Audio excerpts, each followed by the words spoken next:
of Ida's legacy.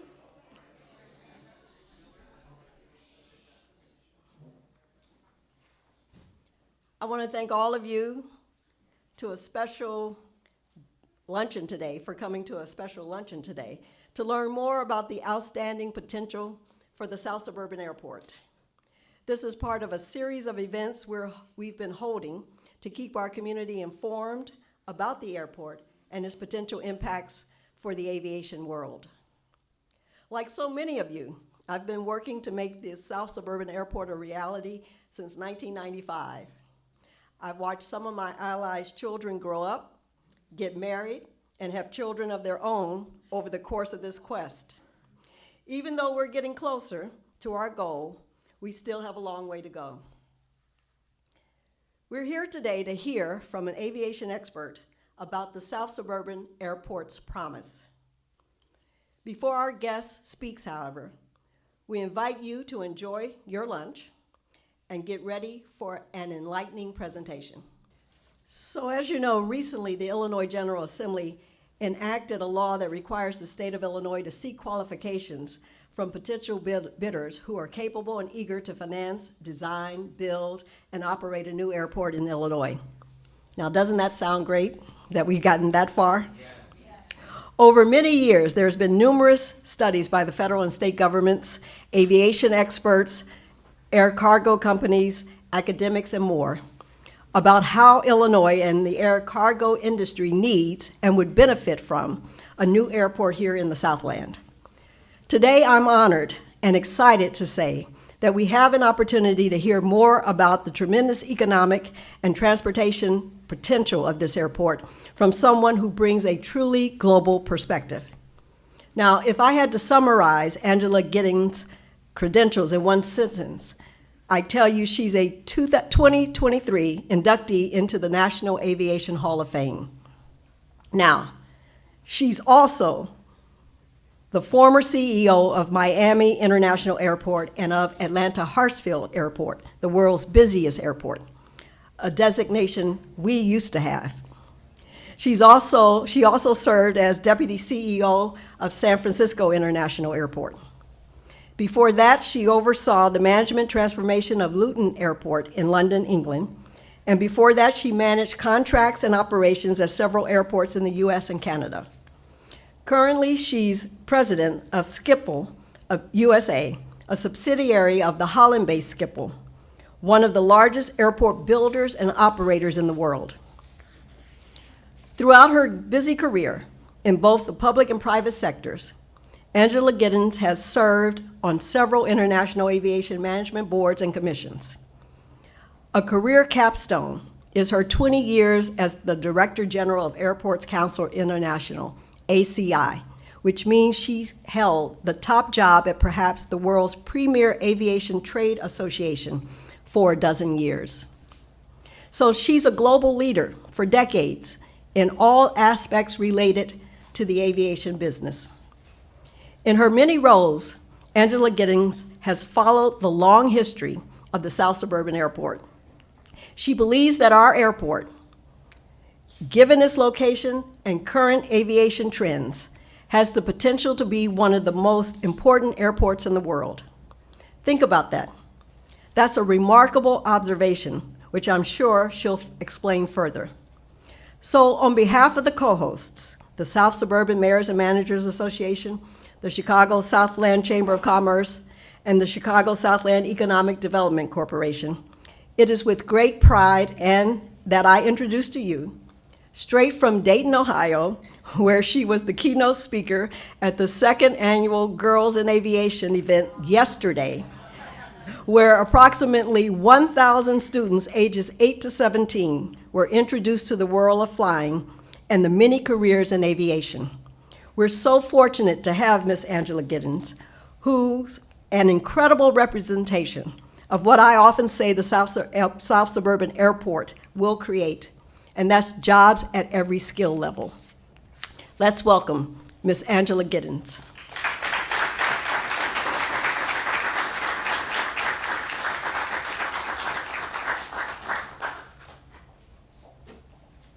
Thank you so much. Those are very nice words.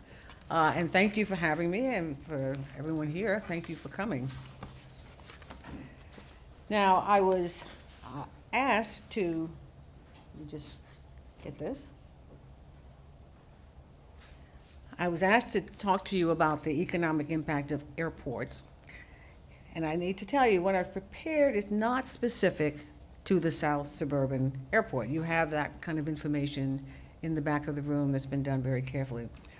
But what I wanted to talk about was what could be expected from an airport with certain characteristics.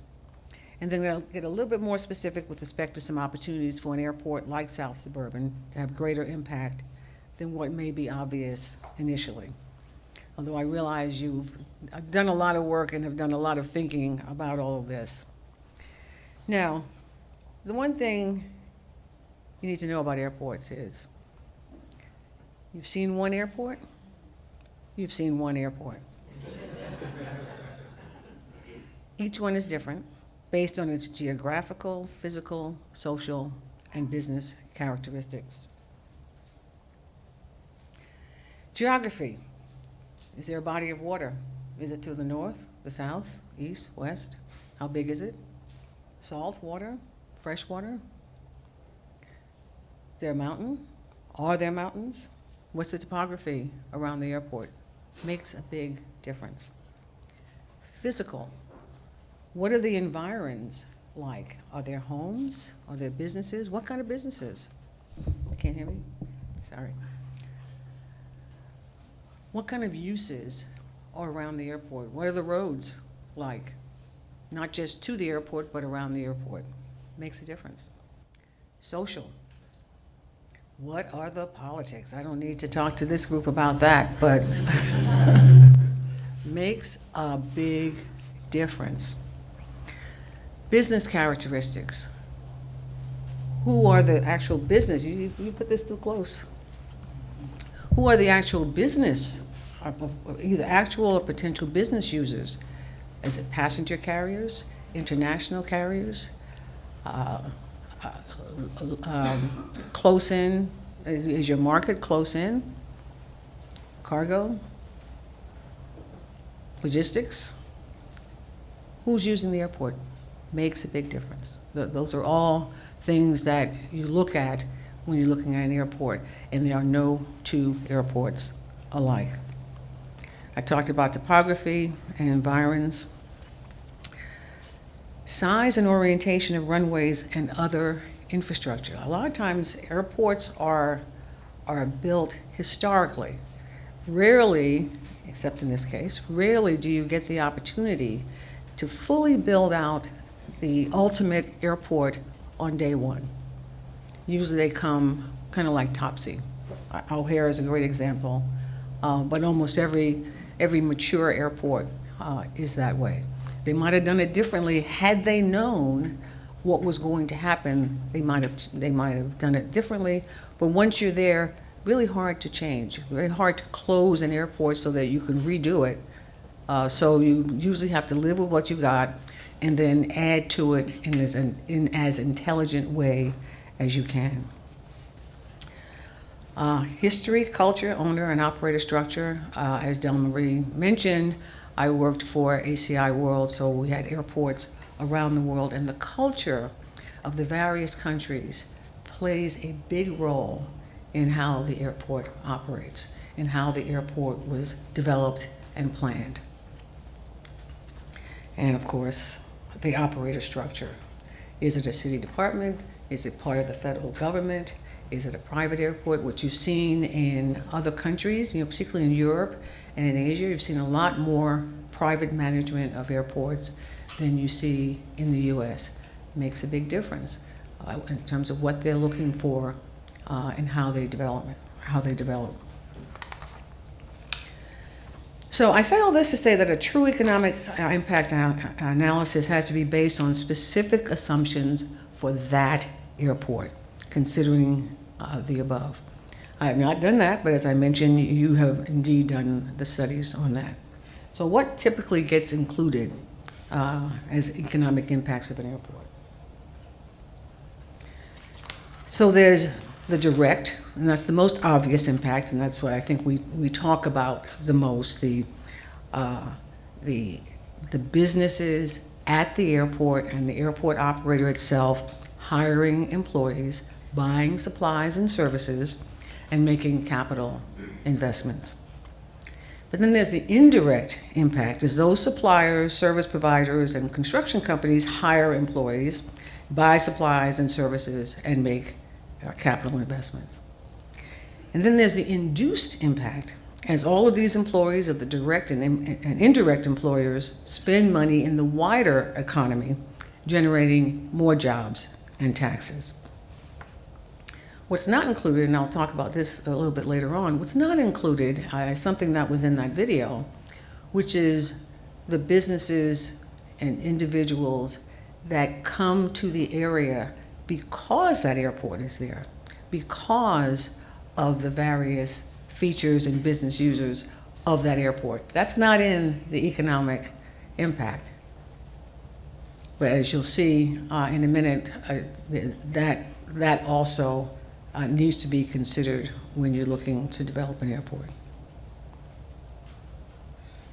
So based on what I understood as the basic uses of a South Suburban airport, which were described as general aviation and cargo, I looked for a recent economic impact study of airports that have those two uses, pretty much ignoring most of the other characteristics that distinguish airports. So the state of Minnesota published an economic impact study of all of its airports in 2019. Now, since this was right before COVID, I consider this a suitably recent study that was not affected by the labor and operational impacts of the pandemic. The state has, this is the state of Minnesota, has 133 public use airports, including 7 operated by the Metropolitan Airports Commission, which runs the Minneapolis-St. Paul area airports, and had conducted its own economic study. Now, as I mentioned, no two airports are alike, and there are particular downfalls in whatever selection criteria one uses to compare an operating airport to one that is on the drawing board.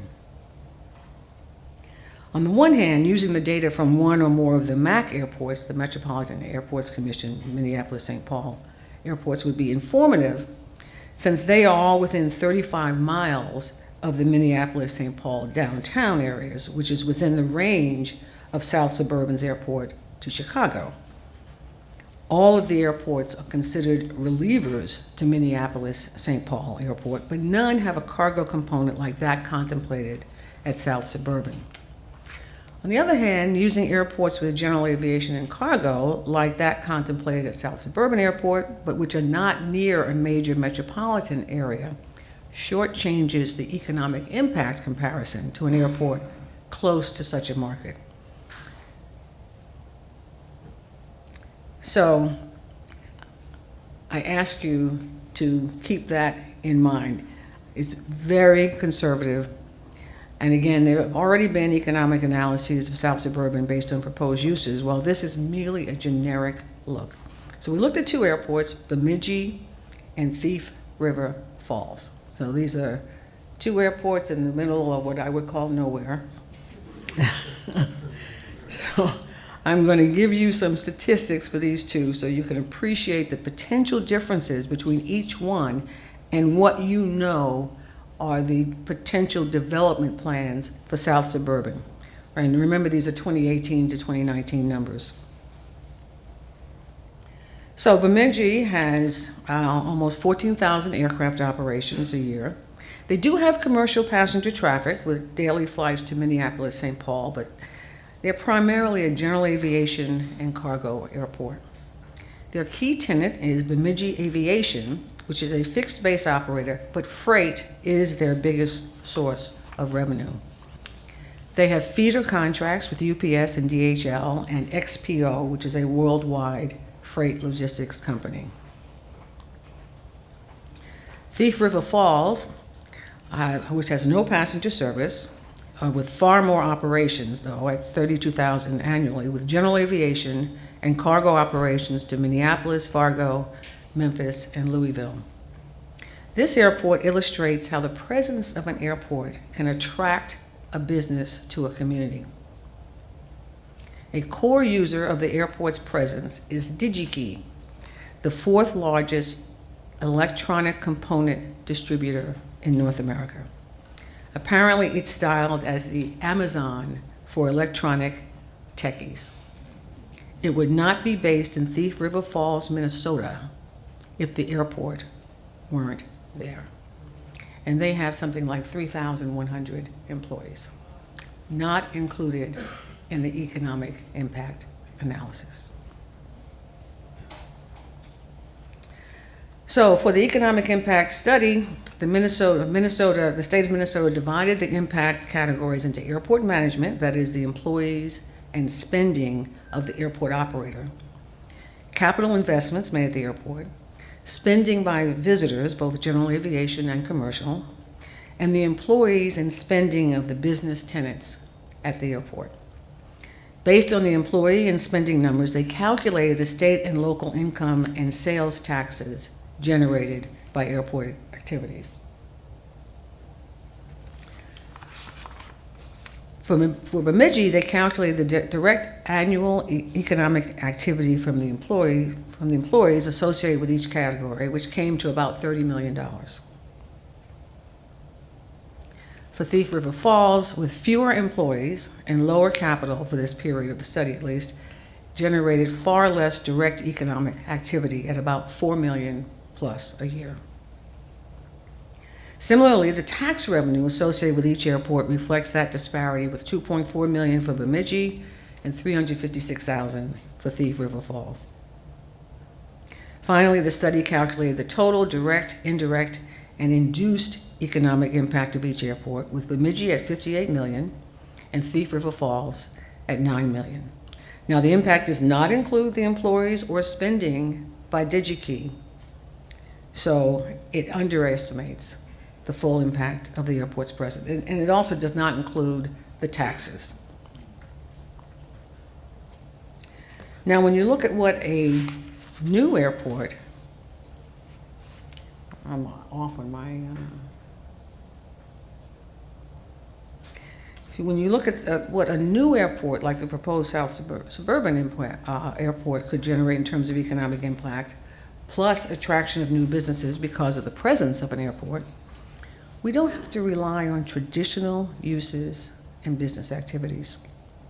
In other parts of the world, we see a lot of new airport development as their air service market demand matures. We see technological innovation and sustainability infrastructure that is very difficult and expensive to create in the built environment. A new airport such as a South Suburban can take advantage of new and emerging technology, accommodate new and emerging business activities, and deploy the knowledge we have or are developing regarding resilience and sustainability. As well, developers can engage with the local community to explore opportunities with and for them. For example, the electrical vertical takeoff and landing vehicle, eVTOL, will be here soon. There are companies in the US and in other countries feverishly working on such aircraft, and the FAA and regulators in other countries are working on certification criteria for them. The airport world will need vertiports to accommodate those operations. It will be a lot easier and cheaper for a new airport to undertake such a development than for mature airports. In this and other ways, South Suburban Airport can be a solution for the Chicago Metropolitan Air Service System, as well as an economic generator. And assuming that the airport project is approved, let me talk a minute about the process for acquiring a developer and operator. In light of the international trends of new airports and public-private partnerships for new and existing airports, my former organization, Airports Council World, based in Montreal, Canada, produced a policy brief to guide government owners. Some of the policy recommendations, the owner needs to be clear what their objectives are for the airport. Why are you doing this? Write it down, be clear about it. There needs to be a clear and consistent legal framework. As well, there should be communication with key stakeholders such as current tenants, local and regional economic development and tourism authorities, the neighboring communities, and in this case, the FAA. The owner should consider the wider economic benefits and consider relationships within the regional network. The owner must include incentives for investors to attract a suitable number and quality of bidders. The developer operator should be expected to run the airport as a business and generate returns on their investment.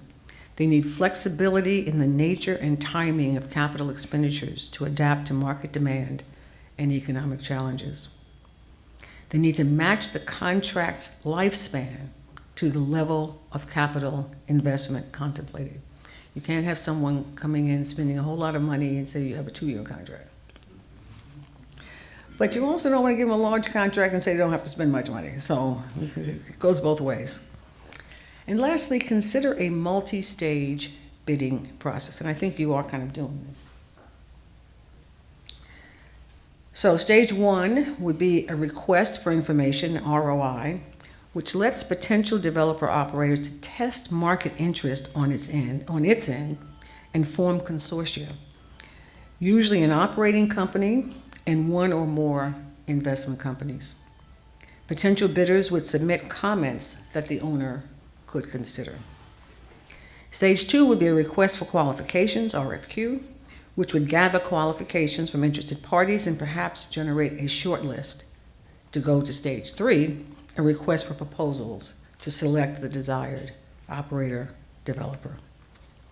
So that's all I got. I thank you for your attention, and I believe we have plenty of time for questions. Thank you.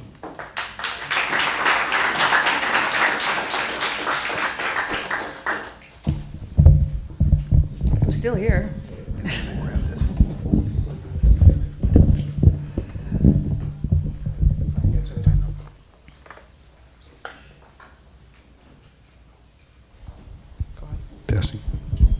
Okay, so those of you that have given me some, I've got a couple questions to start with, and Christy, could you collect if there's any other ones? Just raise your hand and let Christy get them. How can the potential gateway economic impact users who will come and do business only if the airport exists? And what is a reasonably estimated time for a planned airport? You mean to build it, or to, the time frame is potentially endless, because you develop it, typically you develop it as you go along, depending on what your market analysis is. Now I have to say, my guess would be, because this situation has gone on for so long, that there's going to be a lot of demand pretty much day one. So, which is helpful, because you get to have a broader plan, a better thought out plan of development, and that's what your developer operator should be doing. Is they should be analyzing the market. They're going to be getting a lot of input. Once folks understand that this is a reality, they're going to hear from a lot of potential users.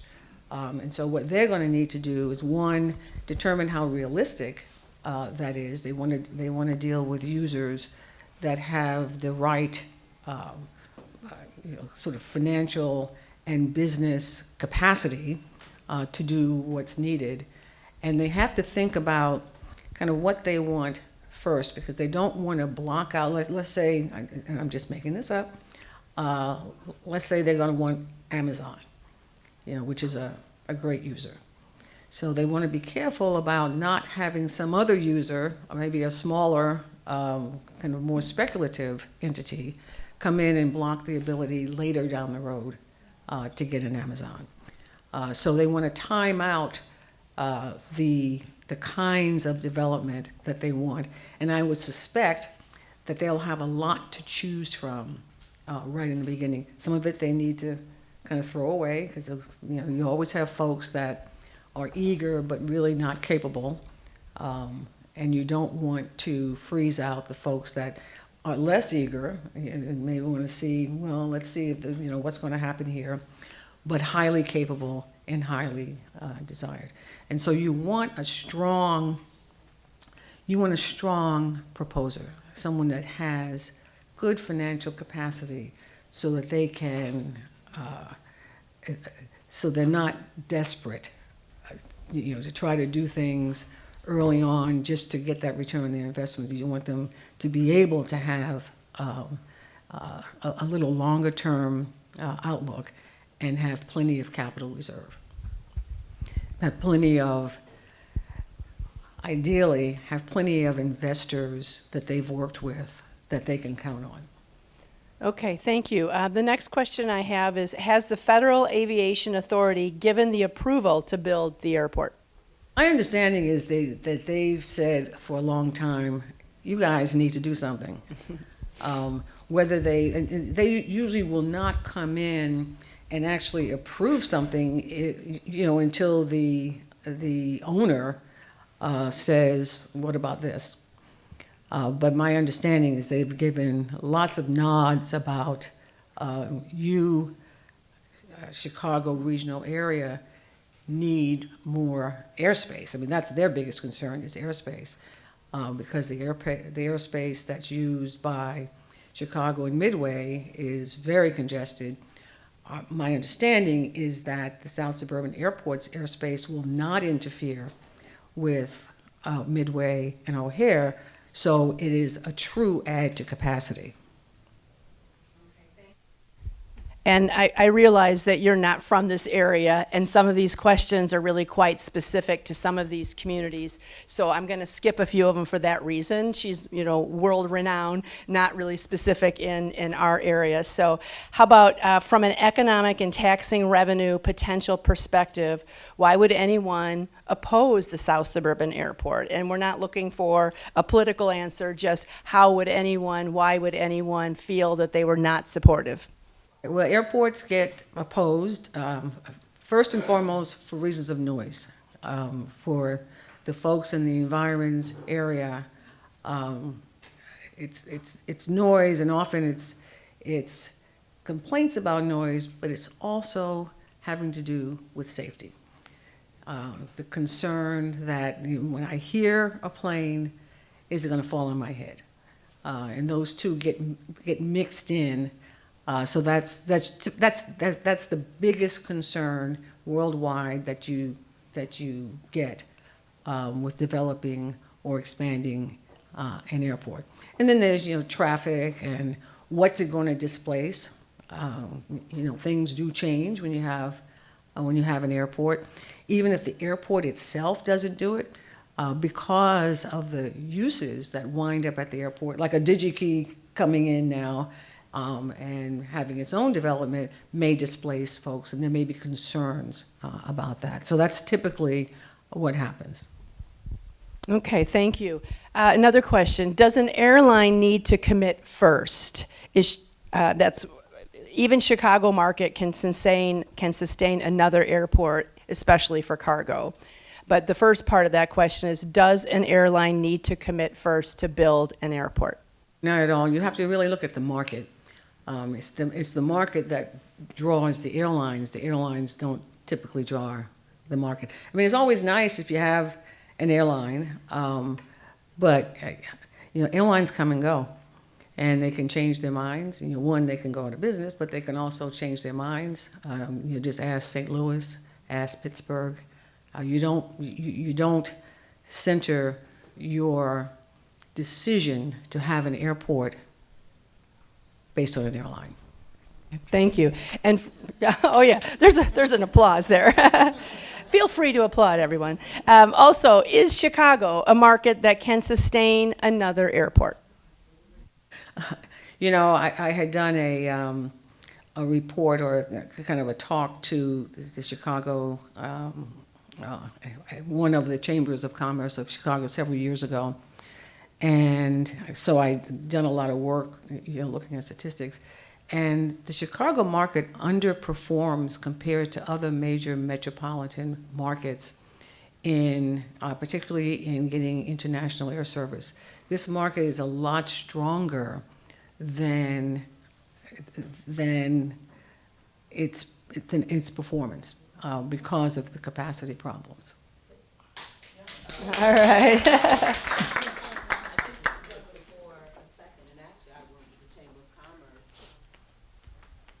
We'll give the microphone only to our congresswoman.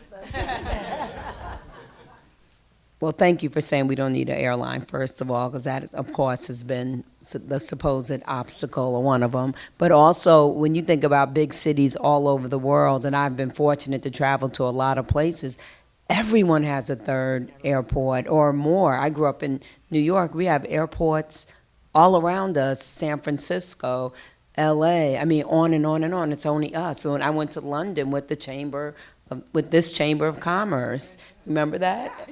And we flew from the third airport in London, and it was so vibrant. 4 a.m. in the morning. People know I love shoes. They had a shoe store there, and I bought a pair of shoes from that airport. So yes, we can. And you're right that we miss out on international travel. That's why we have to fly to somewhere else to actually fly internationally. I just wanted to say that yes, so many places have, even Washington, D.C., that's much smaller than Chicago.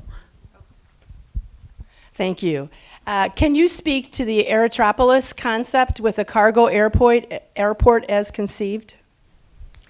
Well, the idea of an Aerotropolis is that you have cargo, passengers, and then you have, and by the way, I don't subscribe to it, and I'll tell you why in a second. Then you have residences, because, for the folks that work at the airport and other businesses, and so it's almost like a city, the Aerotropolis, unto itself. I don't necessarily subscribe to that, because the idea of having and bringing residential uses to an airport is kind of a self-dooming prophecy. Because when you bring it starts with folks who are friendly to the airport and depend on the airport, but they don't necessarily stay there. Life goes on, and then ultimately, because usually those prices, the residential prices, are less because you're by an airport and you have certain unpleasant impacts being by an airport. So those low prices attract other buyers who may not be that friendly to an airport. And when they come, they say, well, you got to get that airport to be quieter. And now you've got this negative pressure on the airport. They take the economic impact for granted. So, you've created trouble for yourself. So I'm not an Aerotropolis fan, but hopefully I've explained what it is. Okay, thank you. Could you discuss the potential sustainable air fuels? Yes, there are a lot of potential sources of what they call feedstocks for sustainable fuel. We have so far seen that the aircraft engine can accept what they call drop-in fuel, so that the fuel from these feedstocks can go right into the gas tank. We don't know yet, because it's too soon, whether there is somewhat of a concern that it may make the engine's life a little shorter, but we don't know. We're not sure about that yet. And so far, they've even gone, I think, as high as 50% of these drop-in fuels. The challenges are several. One, the feedstock itself competing for, when it's an agricultural use, competing for food. And that happened early in the sustainable fuel business, that, that was more lucrative than planting food for people. And in some places, that really harmed the people. That, they were starving because all the land was being used for fuel. So sort of the industry, now looks for other sources, not substituting for food. But they've also seen that cooking oil, for example, can be used. There's ways of refining it and all that. But so that's kind of a win-win. You get rid of something that would otherwise be waste and be a pollutant, and you can use it to substitute for fossil fuels in an aircraft. So getting feedstock, and we think there's probably in the world enough feedstock without interfering with food, but then there's the distribution issue. The folks that are the best at distribution are the oil companies, and if they're not in the game, then it's going to be very difficult, and it's one of the reasons we haven't seen that much sustainable fuel being used. I think it's certainly less than 5% of the total fuel used. So there's lots of upside, but some of these challenges have to be met. If we can get the oil companies, if name an oil company, all of a sudden I'm blanking. Exxon. If we can get Exxon to be the biofuel distributor, I mean that would be a game changer. Now, they are starting to move in that direction. They're starting to look at it. It's very political. I don't have to tell you what's going on in this country. There's folks that don't believe that sustainability is important. Concerns about loss of jobs. The job changes. The job situation changes. There's all kinds of disruptions. So I can't really tell, particularly in this country, when we'll, get over that hurdle. You're going to see it much more in some other countries. One of the, as I mentioned in the slide, one of the opportunities for South Suburban is to become a sustainable fuel producer, both to produce it, getting the feedstock from around, as well as to be a distributor, on the airport, and that would be, that would be a game changer of itself. It would kind of put a spotlight on the airport, and I can tell you there would be other airports and users that would want to do it because South Suburban, Chicago's doing it. We're not going to be left behind by Chicago.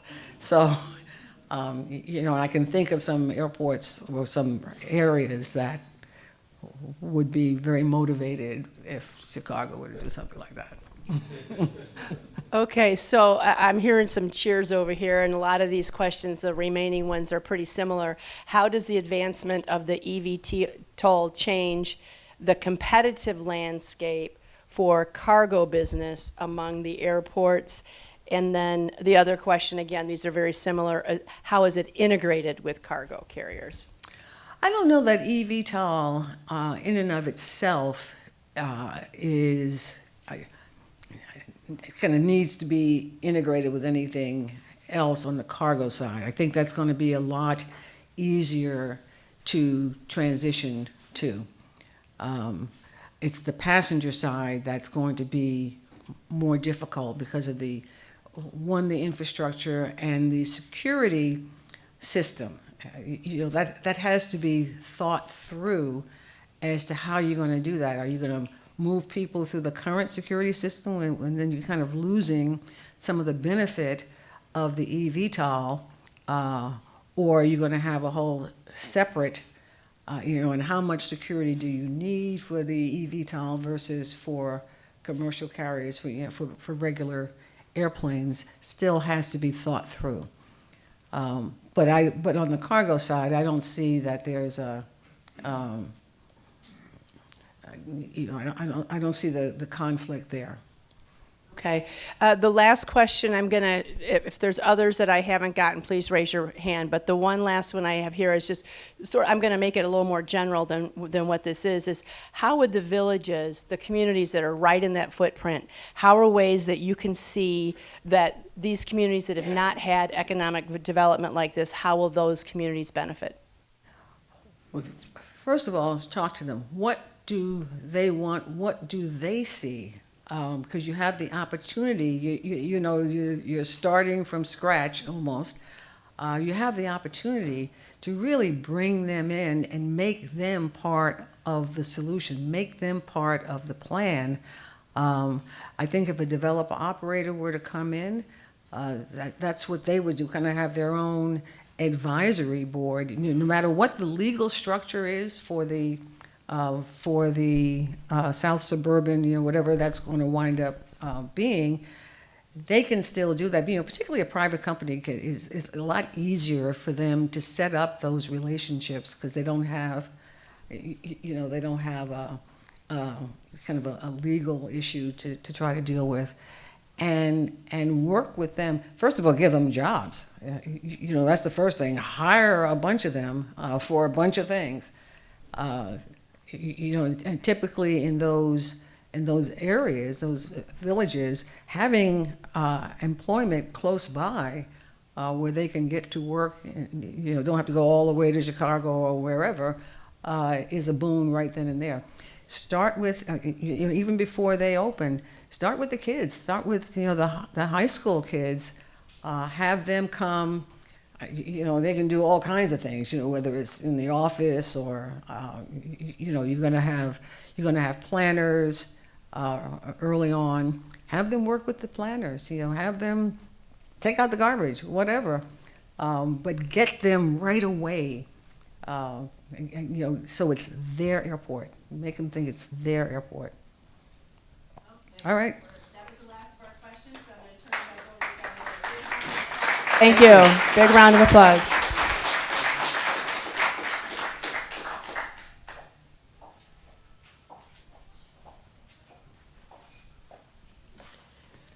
So thank you, Angela. We really appreciate you being here. And one of the things you said is why it's so important that Chicago gets involved. Because when we talk about the Chicago Southland, all of the south side of Chicago and the south suburbs will benefit from the South Suburban Airport. And that's what we need to understand, that this is not just a central issue. This is a regional issue, and we should all be involved in it. And so the fact that we have an elected official from Chicago who actually is enlightened enough to be here is significant.